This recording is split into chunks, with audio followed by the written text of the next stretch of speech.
আচ্ছা বলুন দেখি, ছোটো মাছ আপনাদের কার কার পছন্দ? আমার তো ভীষণ পছন্দ। বাড়িতে যাওয়ার আগেই আমার আম্মুর কাছে প্রথম আবদার থাকে ছোটো মাছের তরকারি রান্না করে রাখবে। কারণ এই মাছের যে অতুলনীয় স্বাদ তা তো আপনাদেরকে বলে বোঝানো যাবে না যতক্ষণ না আপনারা খেয়ে দেখবেন।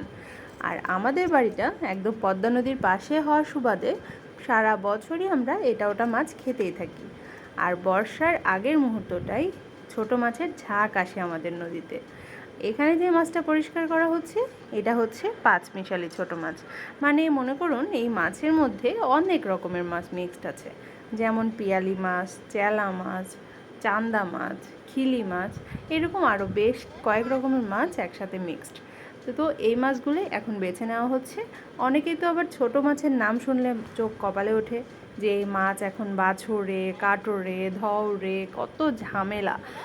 আসলে এরকম কিছুই না, কত ইজিলি আমার আম্মু এটা পরিষ্কার করে নিচ্ছে। একটু খেয়াল করে দেখেন, মাছের মধ্যে যেগুলো একদম ছোট মাছ সেগুলো কিন্তু কাটার প্রয়োজন হয় না।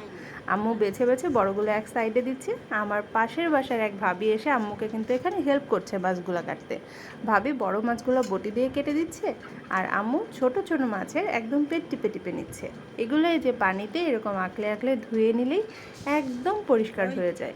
বালি কাদা সব কিছু পানির একদম নিচে চলে আসে, ঝকঝকে পরিষ্কার হয়ে যায় মাছগুলো। তারপরে এই যে মাছটা এখন ভুনা ভুনা করে রান্না করার পালা। ভুনা বলতে এখানে অনেকটা পরিমাণে পেঁয়াজের প্রয়োজন হয়, আর পেঁয়াজটা কিন্তু একদমই লাল লাল করে ভাজা যাবে না। পেঁয়াজ হালকা একটু তেলের ওপরে নেড়ে নিয়ে তার ভিতরে আদার পেস্ট, রসুনের পেস্ট, জিরার পেস্ট এগুলা দিয়ে তার সাথে যাবে লবণ, হলুদ গুঁড়ো, মরিচ গুঁড়ো, এই তো এগুলা দিয়ে সুন্দরভাবে মশলাটা কষিয়ে নিয়ে তার ভিতরে মাছ ছেড়ে দিতে হবে। পানিটা হালকা শুকিয়ে আসলে, মানে একদম লাগা লাগা যাবে না, হালকা হালকা ঝোল থাকবে, সে অবস্থাতে কিন্তু রান্নাটা কমপ্লিট হয়ে যায়। ছোটো মাছ রান্না করতে একদমই সময়ের প্রয়োজন হয় না, খুব ইজিলি এটা রান্না করা যায়। দেখিয়ে নিন আম্মু কীভাবে রান্না করছে। আর এই মাছে যেটা বললাম, পেঁয়াজটা একদম ভাজা ভাজা করা যাবে না, কারণ পেঁয়াজটা কেটে নিতে হবে মোটা মোটা করে।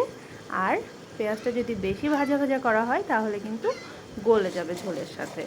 এইটা যেন গোটা গোটা থাকে, মানে মাছের সাথে পেঁয়াজটাকে দেখা যায় গোটা গোটাভাবে, সেইভাবেই রান্নাটা করতে হবে, তাহলেই কিন্তু এটার আসল টেস্ট পাওয়া যায়। দেখুন কালারটা কত দারুণ আসছে। এই অবস্থাতেই এর ভেতরে মাছগুলোকে ছেড়ে দেওয়া হবে।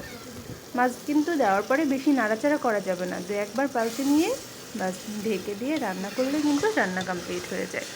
এটা দিয়ে তো আমি অনায়াসে এক প্লেট ভাত একদম পেট পুরে খেয়ে নিই।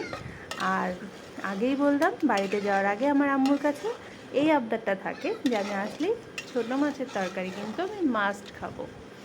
তো এটাই। তো আপনারা অবশ্যই বাসায় এভাবে রান্না করে দেখবেন, খেতে অসাধারণ হয়। রান্না একদম শেষ পর্যায়ে, খাওয়াটা আর দেখাইতে পারলাম না, ভিডিও ক্লিপ নেওয়া হয় না।